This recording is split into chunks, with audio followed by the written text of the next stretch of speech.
Estamos para comenzar un nuevo capítulo en el Evangelio de Lucas, en el capítulo 20 esta noche. Lucas capítulo 20. Y adivinen qué está pasando acá. Jesús está en conflicto con los líderes religiosos. Qué sorpresa, ¿no? A veces suena como una grabación que sigue repitiéndose una y otra vez. Pero es la verdad, en Lucas, quizá más que otro evangelio, Lucas es muy sensible a este conflicto entre Jesús y los líderes de Israel. Pero hablando en serio, el conflicto entre estas dos partes ahora, en este capítulo, ya acercándonos al final de la vida de Jesús aquí en la tierra, y este conflicto está acalorándose y alcanzando niveles peligrosos hasta que se puede decir mortíferos. Y los desafíos más grandes, por supuesto, que Jesús enfrenta en esta tierra, siempre han sido con los líderes religiosos. Y la pregunta es esta, porque estos líderes religiosos no son monstruos, son personas normales como nosotros, y ¿cómo es posible que estas personas buenas, religiosas, que dicen creer cada palabra de las Escrituras, pudieran equivocarse de modo tan garrafal? Interesante, ¿no? Pero así lo están haciendo. A veces parece que se trata de Dios contra la religión organizada.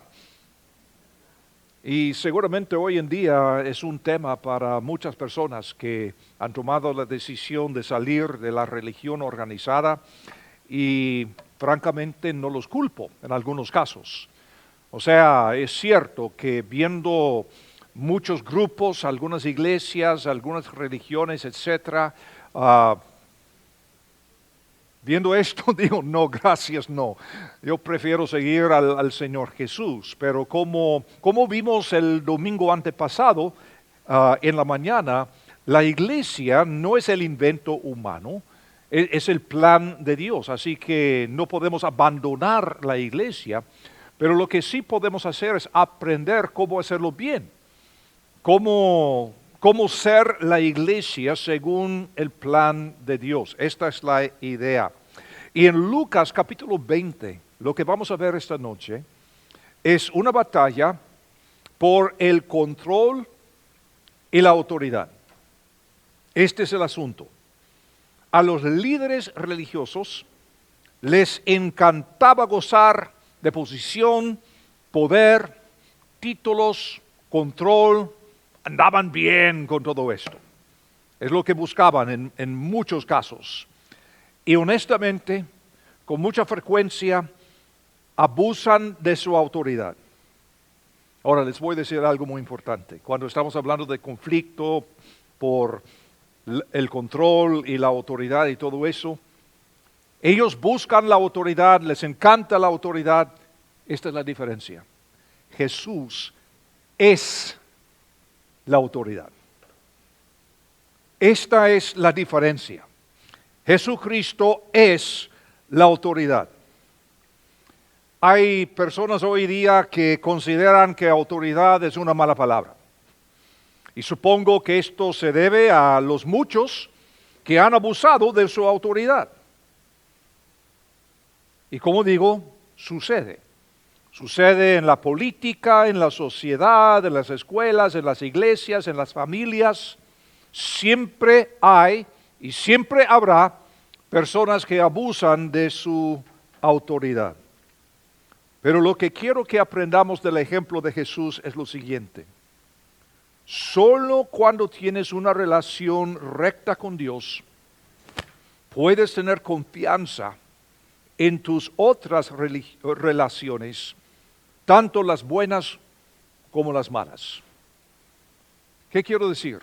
Es posible protegernos de los abusos de autoridad. Y para las personas que tienen alguna autoridad, es posible protegerse contra las tentaciones para abusar de esa autoridad. ¿Cómo? Por mantener siempre una relación recta para con Dios. Ahora, 3 acciones que podemos utilizar para protegernos. La primera, toma el control de tu templo. Toma el control de tu templo. ¿Qué quiero decir con eso? Versículo 1, Lucas 20. Sucedió un día que enseñando Jesús al pueblo en el templo y anunciando el evangelio, las buenas nuevas, llegaron los principales sacerdotes y los escribas con los ancianos. ¿Qué vimos en el capítulo anterior?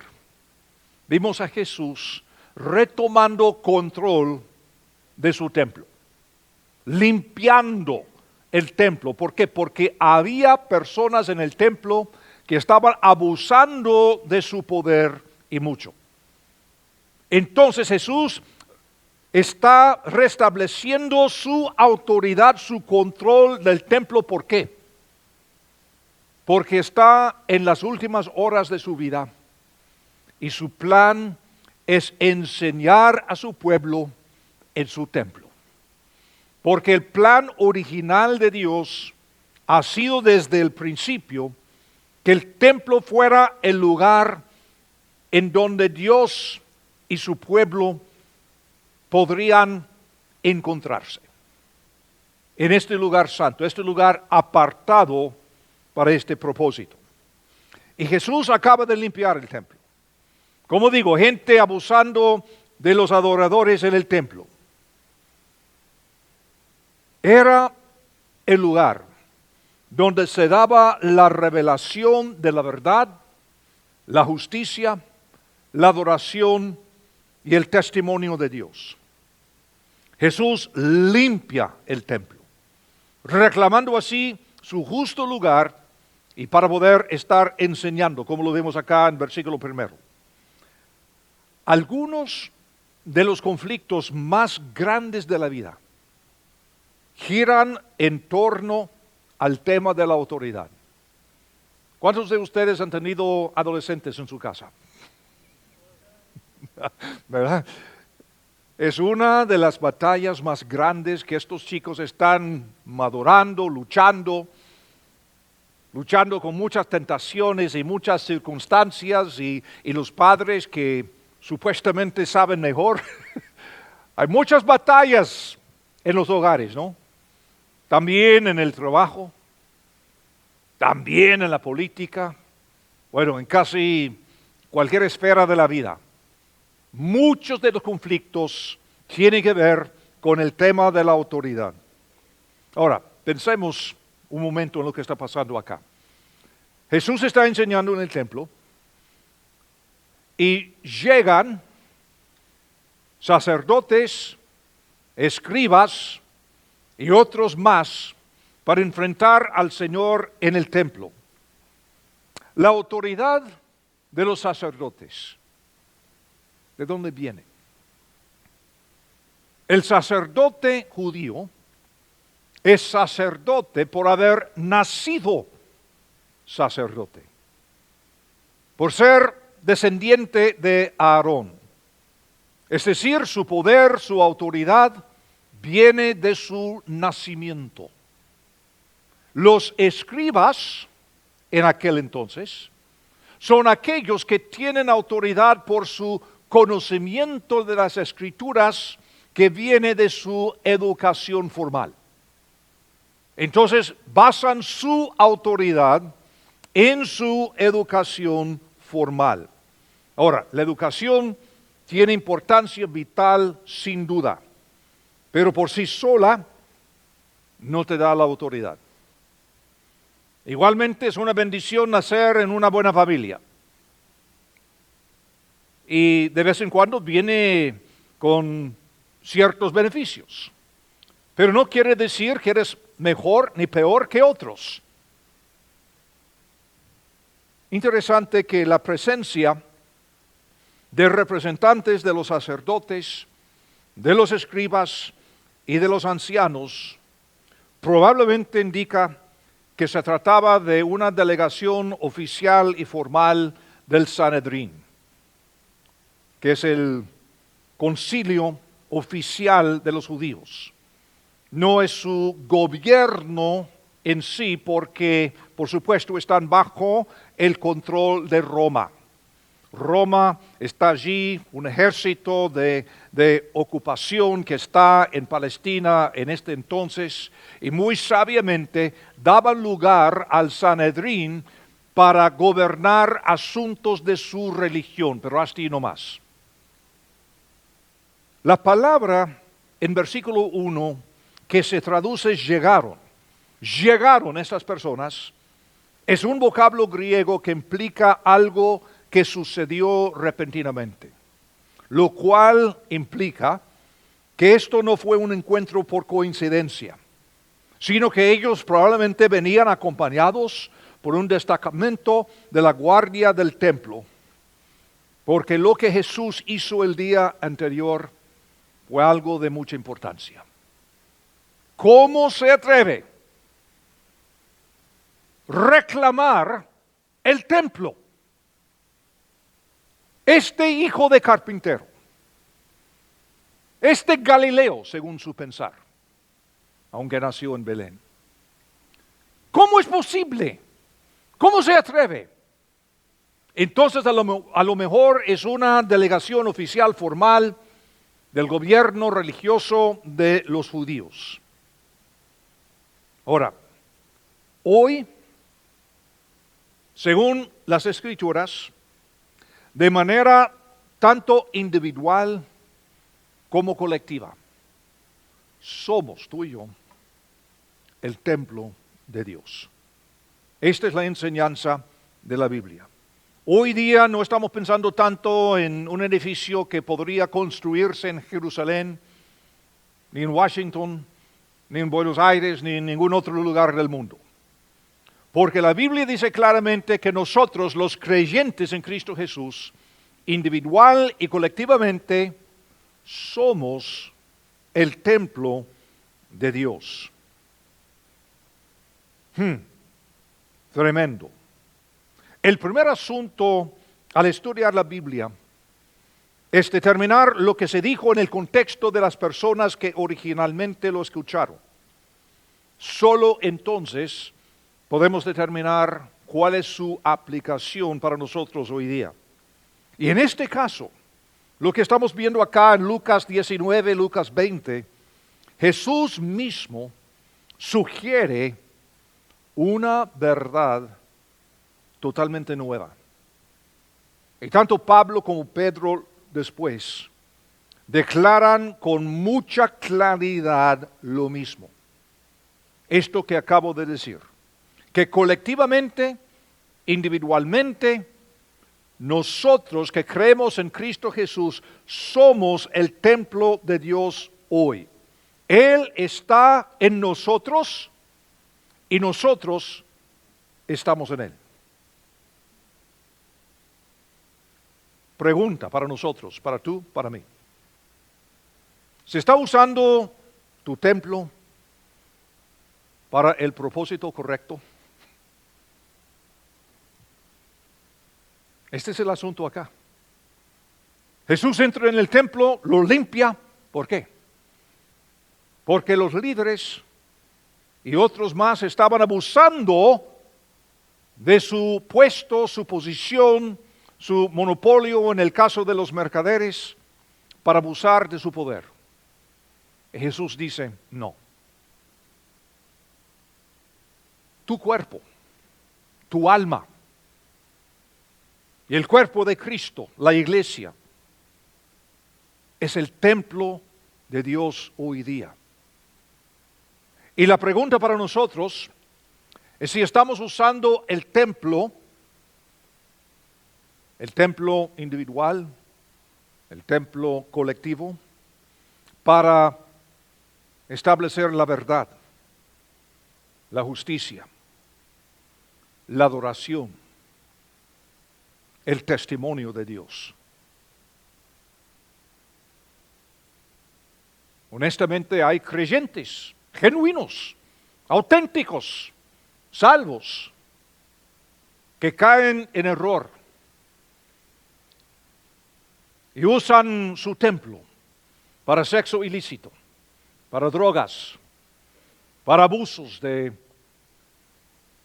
cualquier cosa, en vez de guardar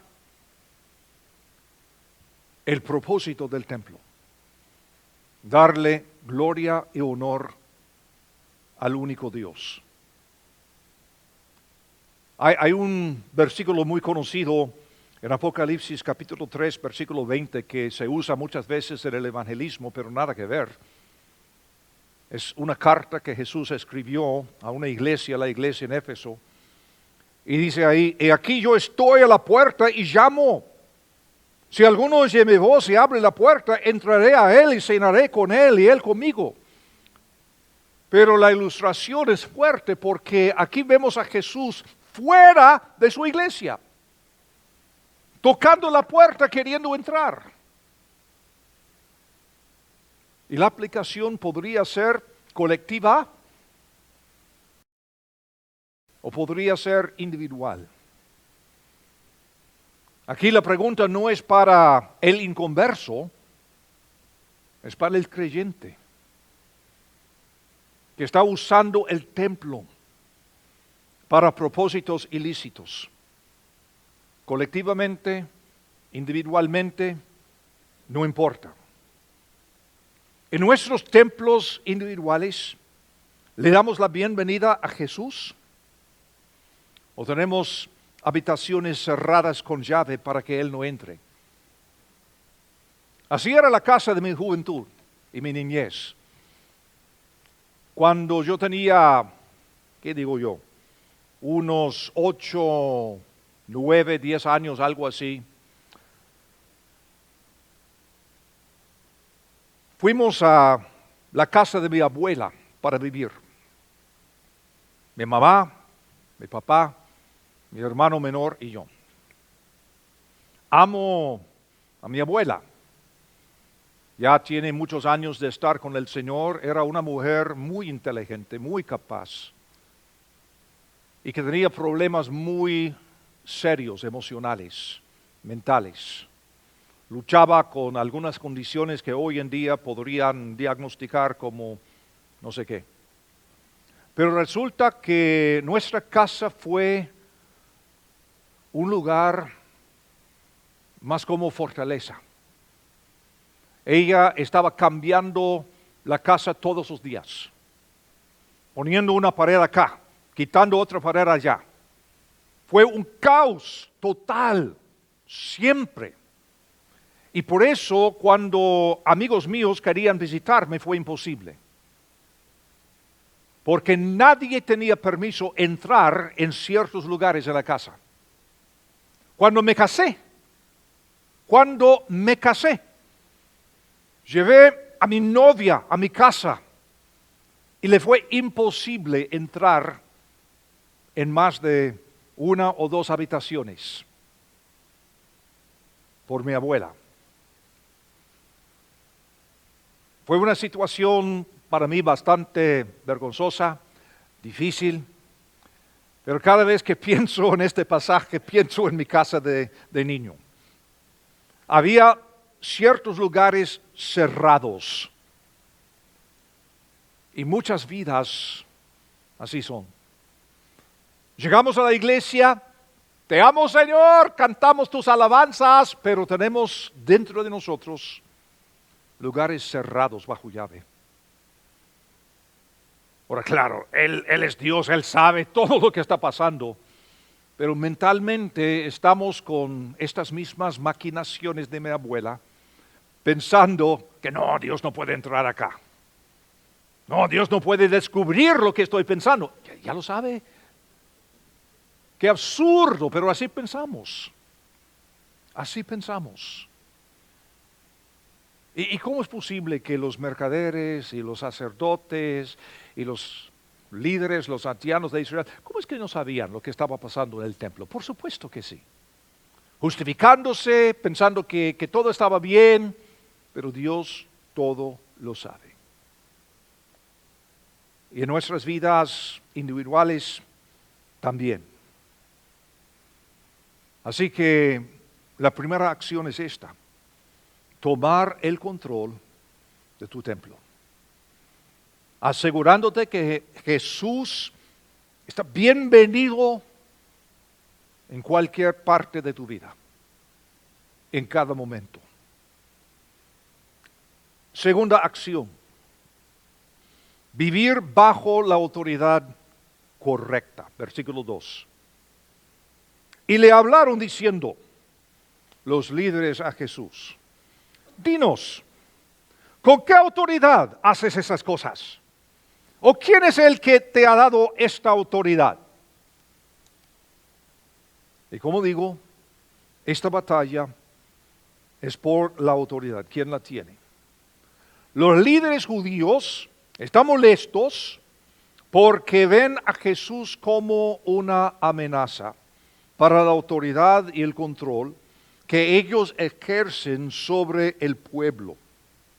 Así que se proponen cuestionar su autoridad e identificarlo a los ojos del pueblo como un extraño. Esa es su intención.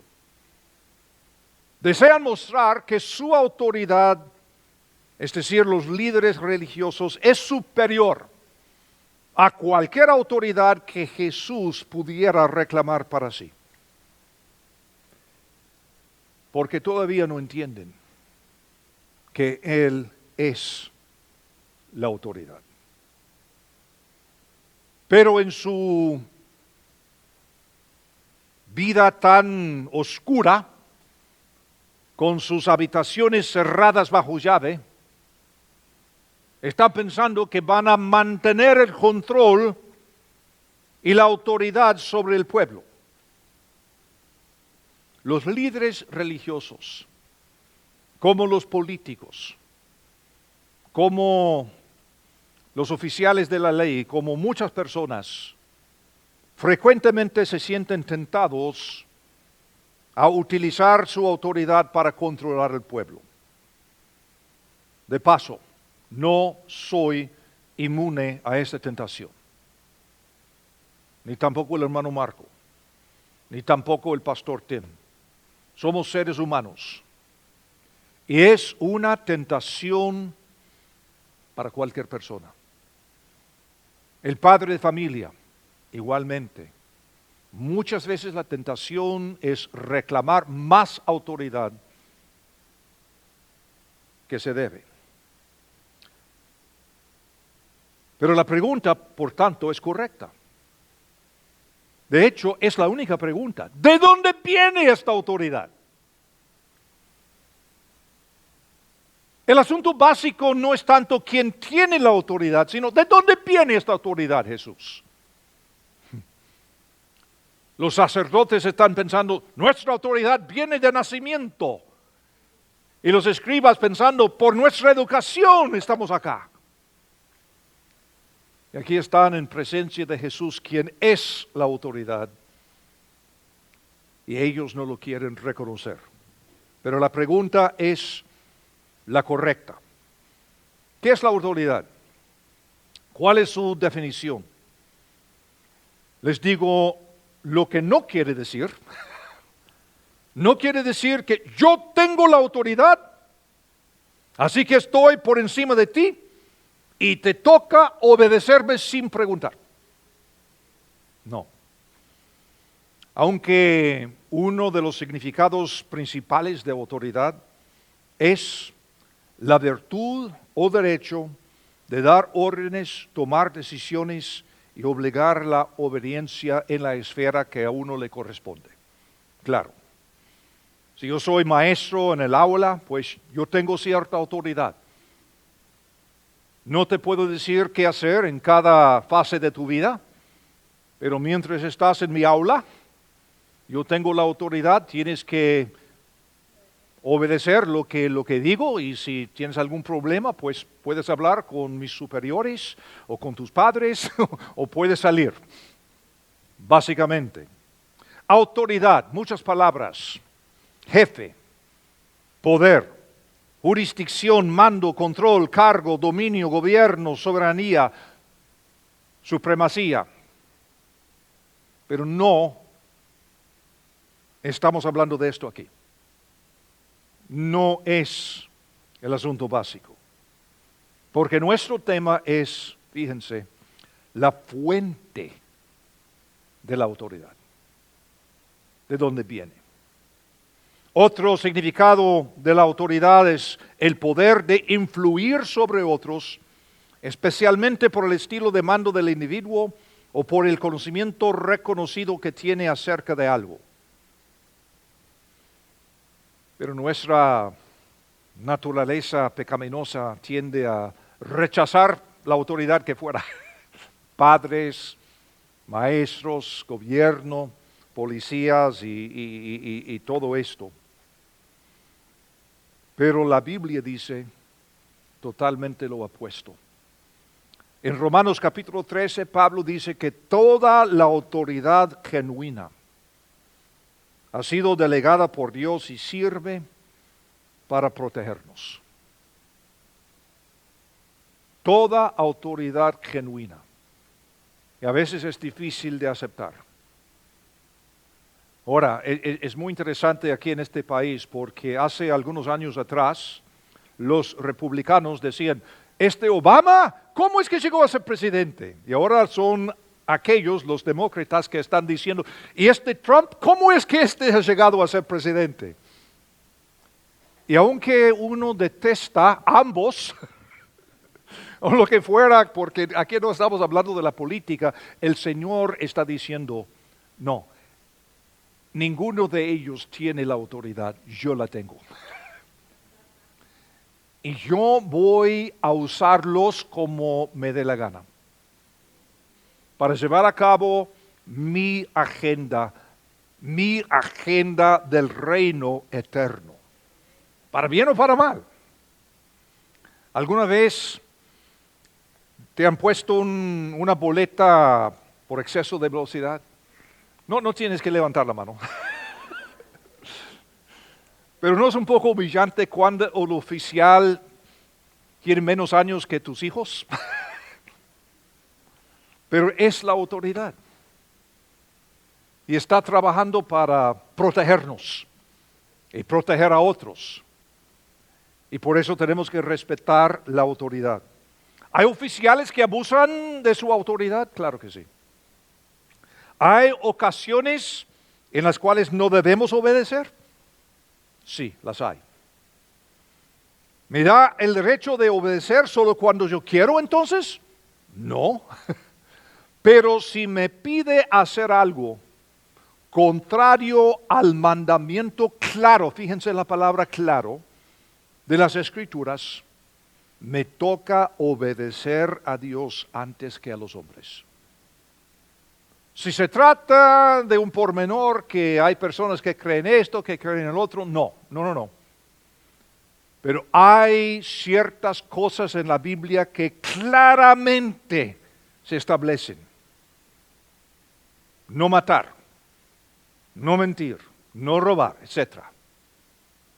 Y en estos casos, si la autoridad me obliga a hacer algo contra los preceptos claros de Dios, entonces tengo que obedecer a Dios. Y podemos ver ejemplos en la Biblia. Hay padres de familia, parejas, jefes, pastores que abusan de su autoridad. Sí, claro. Pero lo interesante, aun cuando sus criterios y decisiones sean menos que perfectos, Dios sigue siendo Dios.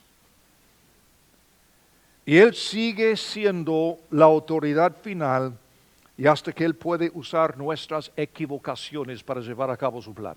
¡Oh, qué Dios! Increíble cómo es nuestro Dios. Y cada uno de estos líderes judíos cree cada palabra de las Escrituras. Interesante, ¿no?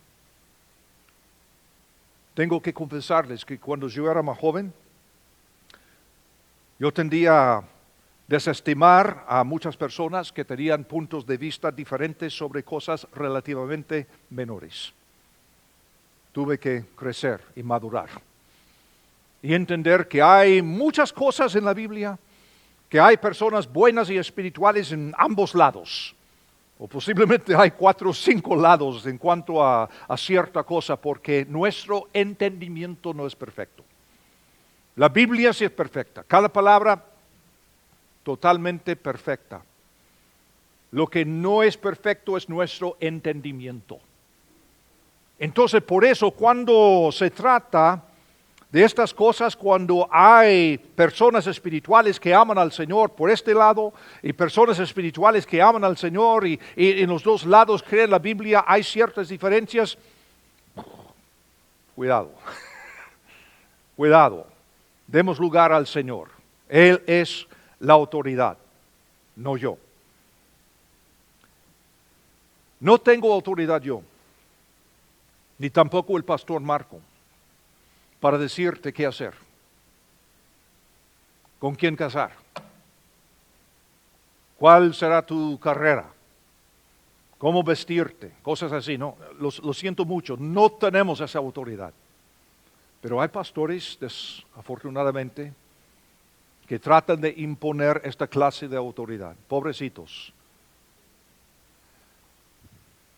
Según Efesios capítulo 4, los líderes de la iglesia existen para equipar a todos para hacer el ministerio, no para controlar sus vidas. Así que cuando se trata de ministerio, sí, vamos a determinar la dirección, tomar ciertas decisiones, perdón, y les pedimos seguirnos. Pero no te voy a decir, perdón Esther, que un suéter de color amarillo, lo siento mucho, en la casa del Señor no. No, claro, me gusta el color, por eso te lo dije. Pero honestamente hay locuras así en la iglesia del Señor en algunos lugares. Y francamente por eso muchas personas dicen, bueno, si esto es el cristianismo, gracias, no. Nada que ver. Nuestro trabajo es equipar y trabajar juntos. La libertad verdadera se encuentra bajo la autoridad de Dios. Él es nuestra autoridad final. Ahora, esta verdadera libertad se vive únicamente cuando vivimos bajo la autoridad de Dios. ¿Significa esto que Dios dicta cada detalle de lo que debemos hacer? Claro que no. Dios nos da la verdad. Dios nos da principios que nos guían. Y a nosotros nos da el libre albedrío para decir que sí o que no. Y cuando vamos en contra de sus preceptos, sus principios, vamos a sufrir las consecuencias, siendo creyentes o no. Porque la verdad es la verdad, es la verdad. La verdad para el creyente es la verdad para el no creyente, porque la verdad es la verdad, es la verdad. Y cuando vamos en contra a la verdad, vamos a sufrir las consecuencias, todos nosotros. Y no tiene nada que ver con si vamos al cielo o no, es otro asunto. En Efesios 4 vimos lo que significa tener unidad de fe. Dentro de estos parámetros tenemos la libertad de decidir. No hacer esto que el otro, que porque me parece, porque no. Dentro de los parámetros de la fe tenemos una libertad increíble.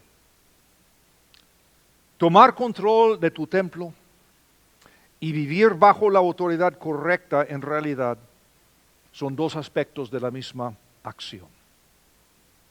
Elimina de tu vida todo aquello que se alimenta del deseo de tomar control de tu vida y de las vidas de los demás. Es decir, orgullo, deseos sensuales, avaricia o aún pecado habitual. Hay gente que sigue una dieta para limpiar sus sistemas. Está bien, pero ¿qué tal si efectúas una limpieza mental, emocional y espiritual? Eliminando así una sola cosa esta semana, aquella cosa la otra semana, etc. Y en este proceso, conscientemente, entregándole a Él el control de tu templo. No un legalismo, no algo a la fuerza, no, simplemente reconociendo quién es la autoridad, sometiéndonos a Él. Y una tercera acción muy importante. Si quieres vivir bien y no abusar de tu autoridad, ni tampoco ser abusado por aquellos que tienen autoridad, algo muy importante, no tengas actitud defensiva. No tener actitud defensiva. Versículo 3 y adelante. ¿Qué pasa? Respondiendo Jesús les dijo, os haré yo también una pregunta. Respondedme, ¿el bautismo de Juan era del cielo o de los hombres? Eso no lo esperaba. Entonces ellos discutían entre sí, diciendo, si decimos del cielo, dirá, ¿por qué pues no le creísteis? Y si decimos de los hombres, todo el pueblo nos apedreará, porque están persuadidos de que Juan era profeta.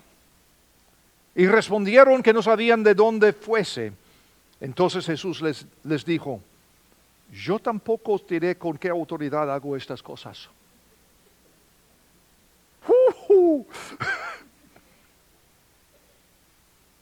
No tienen por dónde. Es imposible. Las personas que operan bajo la autoridad divina nunca jamás tienen que ponerse a la defensiva, como Jesús en este tiempo. Me encanta cómo es que Jesús casi siempre contesta una pregunta con otra pregunta. Una pregunta socrática, como diríamos hoy en día. Es una pregunta que traspasa su corazón, que no pueden contestar. Que cancela la otra pregunta. ¿De dónde viene esta autoridad? ¿Quién te dio esta autoridad? Pues yo les hago a ustedes una pregunta. ¿El bautismo de Juan? ¿De los hombres o del cielo? ¡Oh! Atrapados totalmente. Y ahora son ellos los extraños. Temen el pueblo. Qué interesante. Pero qué confianza. La confianza de Jesús. Nosotros podemos hacer lo mismo. Podemos aprender a hacer lo mismo. Pero ¿qué pasa? Muchas veces es nuestro orgullo que nos impulsa a tener la última palabra. Ganar el argumento. Mostrarle que está equivocado. Y a Jesús no le importa. Solamente le interesa callarlos. Y lo hace bien con una pregunta. Una pregunta bien puesta. Y podemos aprender a hacer lo mismo. No darles pelea. Estos líderes ya habían recibido pruebas abundantes que confirmaban quién era Jesús. Pero tercamente se han negado a ceder el control a Él. Y cuando uno rechaza la verdad que le ha sido revelada, fíjense, no hay garantía que recibirá verdades adicionales. Es otro principio que podemos ver en toda la Biblia. A cada ser humano, Dios se revela de alguna forma u otra. no hay garantía de una segunda o tercera o cuarta oportunidad. En este caso, estos líderes han visto con claridad quién es Jesús. Pero es su amor por la autoridad y el control y los títulos y todo esto que han tenido, que les impulsa a atacar a Jesús, porque les es amenaza. Y por eso Jesús no les debe nada, ni respuesta.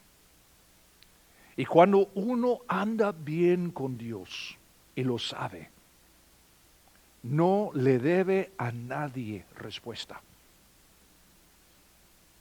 ni defensa. Qué interesante ver a Jesús ante Pilato, ante Herodes.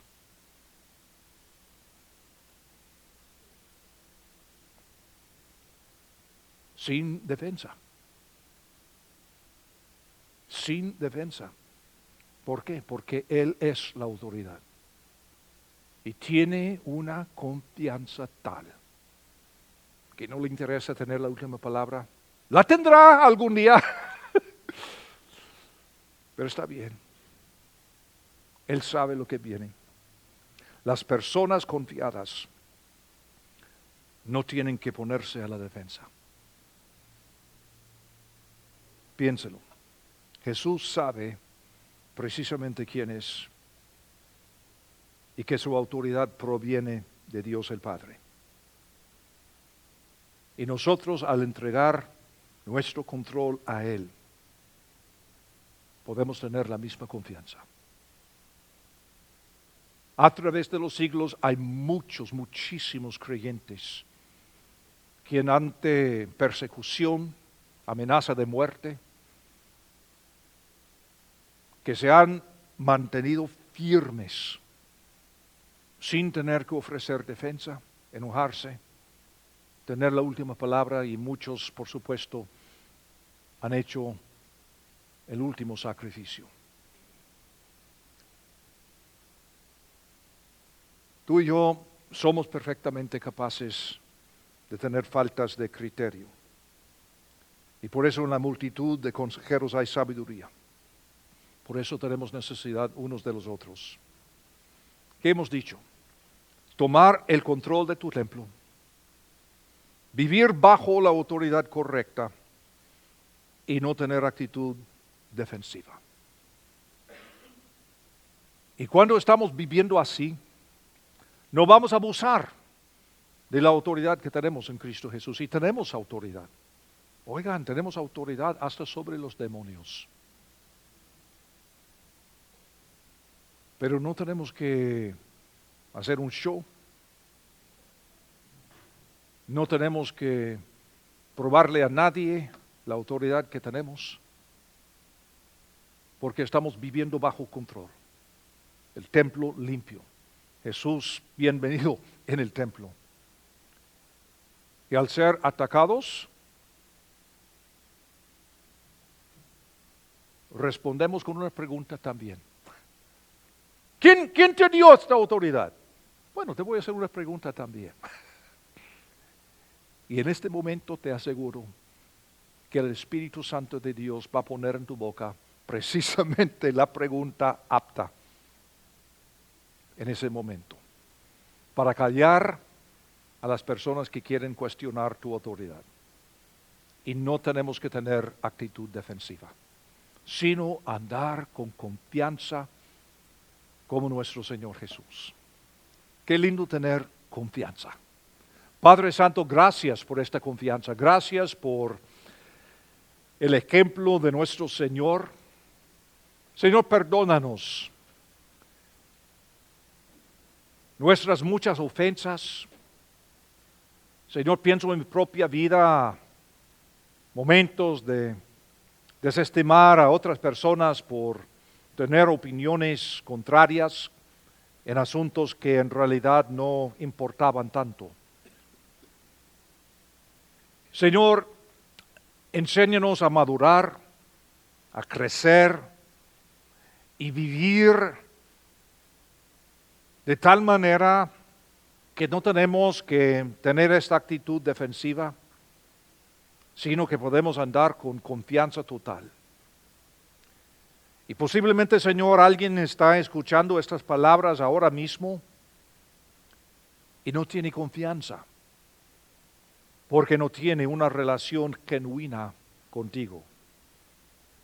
No ha puesto su fe en la muerte, sepultura y resurrección de nuestro Señor Jesucristo. Posiblemente confiando en su nacimiento, en su educación, en sus talentos, en lo que fuera. Señor, quiero pedirte que llegues a esta persona ahora mismo en una revelación de tu verdad, tu persona, de la cual solo tú eres capaz, para que esta persona pueda depositar su fe en ti.